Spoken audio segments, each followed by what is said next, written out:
Hello everyone, আসসালামু আলাইকুম। কেমন আছেন সবাই? আশা করি সবাই অনেক বেশি ভালো আছেন। আমিও আলহামদুলিল্লাহ অনেক বেশি ভালো আছি। শীতও না, গরমও না, শীত গরমের মাঝামাঝি সময়। এই সময়টা ছোট মাছ চচ্চড়ি আর ডাল কিন্তু অনেক বেশি মজা লাগে আমার কাছে। বাই দ্য ওয়ে, আপনাদের সাথেই আছি আমি রুবাইয়াত পূর্বা, আর আপনারা দেখছেন রুবাইয়াতস কিচেন। আজকের রেসিপি ছোট মাছ চচ্চড়ি। এই ছোট মাছ চচ্চড়িটা আমি করব একটা বিশেষ জিনিস দিয়ে। হয়তো আপনারা চিনেন, কিন্তু আমি এই জিনিসটা প্রথম খেয়েছি বা আমার কাছে অনেক মজা লাগে, এই জন্য এটা আমার কাছে একটু স্পেশাল। আজকে আমি ছোট মাছ চচ্চড়িটা করব একটু ভিন্নভাবে, এজন্য রেসিপিটি না টেনে সম্পূর্ণ দেখার অনুরোধ রইল। কি দিয়ে করব একটু পরেই আপনারা দেখতে পারবেন, বলে দিব। এখানে আমি কিছু ছোট মাছ নিয়েছি। মাছগুলো ম্যারিনেট করে আমি একটু ভেজে নেব, কারণ আমার হাজবেন্ড না ভেজে রান্না করলে কোনো মাছ খেতে চায় না। এজন্য আমি সব মাছই ভেজে রান্না করি। তবে এই ছোট মাছ কিন্তু হাতে মেখে রান্না করলেও অনেক বেশি টেস্টি হয়। আপনারা চাইলে না ভেজেও রান্না করতে পারেন। আর এখানে আমি রেগুলার রান্নার সয়াবিন তেলটা ইউজ করেছি। ছোট মাছ কিন্তু সর্ষের তেলে রান্না করলেও অনেক বেশি টেস্টি হয়। ভাজা হয়ে গিয়েছে, এখন আমি পরের ব্যাচ মাছ দিয়ে দিলাম, ভেজে নিচ্ছি। তো মাছগুলো ভেজে নিচ্ছি। ভেজে নিতে নিতে তোমাদের সাথে গুরুত্বপূর্ণ কিছু কথা শেয়ার করি। আমি কিন্তু প্রত্যেকের কমেন্টের রিপ্লাই করি। তোমাদের যাদের চ্যানেল আছে তারা অবশ্যই আমার ভিডিওটি দেখে একটা কমেন্ট করে যাবা, যাতে আমি কমেন্ট ধরে তোমার চ্যানেল ঘুরে আসতে পারি। সরি, আমি আপনি করেও বলতে বলতে তোমাদের এত আপন ভেবে নিয়েছি, তুমি করে বলা শুরু করেছি। যাই হোক, তো আমার মাছগুলো ভেজে নেওয়া হয়ে গিয়েছে। দিয়ে দিলাম পেঁয়াজ কুচি। পেঁয়াজটা আমি পুরোপুরি ব্রাউন কালার করব না, হালকা একটু ভেজে নিব। এরপর আমি বাকি মশলাগুলো অ্যাড করব। আমার পাশের চুলায় কলাইয়ের ডাল রান্না হচ্ছে। তোমরা যদি কলাইয়ের ডাল রান্না রেসিপি চাও তাহলে অবশ্যই কমেন্ট করবা, আমি তোমাদের কলাইয়ের ডালের রেসিপিটা দিয়ে দিব।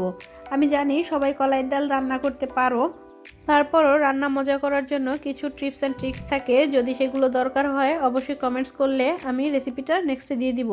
আচ্ছা, দিয়ে দিলাম এর মধ্যে বাটা মশলাগুলো, পেঁয়াজ রসুন বাটা, আর দিয়েছি সামান্য ধনিয়ার গুঁড়া, হলুদের গুঁড়া, মরিচের গুঁড়া, আর কিছু গোটা জিরা। এখন আমি যে জিনিসটা দিলাম এটার নাম হচ্ছে মুনশি আলুর ফল।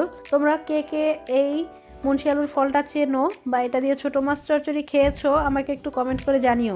এখন আমি এর সাথে অ্যাড করব কিছু পালং শাকের ডাঁটা। এই পালং শাকের ডাঁটা দিয়ে রান্না করলে কিন্তু অনেকটা টেস্টি হয়। এখানে হয়েছে কি, ডাঁটাগুলো আমি আগে থেকে রেডি করে রেখেছিলাম ফ্রিজে। কিছু কিছু ডাঁটা আবার বড় ছিল, তাই কেচি দিয়ে কেটে দিচ্ছিলাম। আমি এটা খেয়াল করিনি। ধুয়ে সুন্দর করে পরিষ্কার করে একটা জিপার লকালা পলিথিনে রেখে দিয়েছিলাম ফ্রিজে, তাই বের করে দিয়ে দিয়েছি, আর খেয়াল করতে পারিনি। যাই হোক, আমি এর মধ্যে সামান্য পানি দিয়ে দিলাম একটু সবজিটা কষানোর জন্য।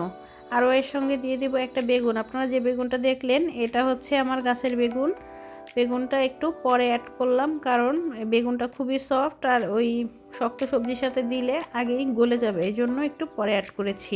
আমার চ্যানেলে এর আগেও একটা এই মুনশি আলুর ফল দিয়ে সবজি রেসিপি আছে, আমি উপরের আই কার্ডে অ্যাড করে দিয়েছি, আপনারা চাইলে দেখে নিতে পারেন। এছাড়াও ডেসক্রিপশন বক্সে এর আগেও আমি একটা ছোট মাছ চচ্চড়ির রেসিপি করেছিলাম, লিংক ডেসক্রিপশন বক্সে দিয়ে রেখেছি, আপনারা চাইলে দেখে নিতে পারেন। সবজিগুলো কষিয়ে এখন আমি পরিমাণ মতো পানি দিয়ে দিলাম। পানি দিয়ে 6-7 মিনিট আমি একটু মিডিয়াম আঁচে জাল করে নিব। এখন আমি মাছগুলো দিয়ে দিলাম। আপনারা যারা মাছ না ভেজে কষিয়ে রান্না করবেন তারা কিন্তু এতটা নাড়াচাড়া করবেন না। আর এখন আমি মিডিয়াম আঁচেই 4 থেকে 5 মিনিট মতো একটু রান্না করে নিব।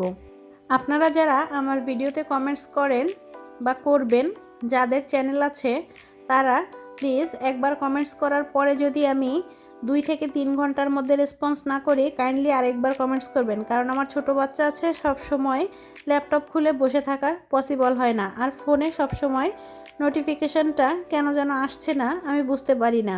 যাই হোক, দিয়ে দিলাম কিছু ধনিয়া পাতা কুচি। এই তো আমার রান্নাটা অলমোস্ট হয়ে এসেছে। অনেক আপুই আমাকে জিজ্ঞেস করেছেন, আপু আপনি কি খাবারের বিজনেস করবেন কি না। এখনও পর্যন্ত আমার এরকম কোনো প্ল্যান নেই খাবারের বিজনেস করব। আমি রিসেন্টলি একটা ডিজিটাল মার্কেটিং কোর্স করেছি, এজন্য ভিডিও মার্কেটিংয়ের উপর কাজ করছি। আশা করি ভিডিওটি আপনাদের ভালো লেগেছে। যদি ভালো লেগে থাকে তাহলে ফ্রেন্ডস অ্যান্ড ফ্যামিলির সঙ্গে শেয়ার করুন, আর ভিডিওতে একটি লাইক করুন, আর যদি চ্যানেলে নতুন হয়ে থাকেন তাহলে সাবস্ক্রাইব করুন। আল্লাহ হাফেজ।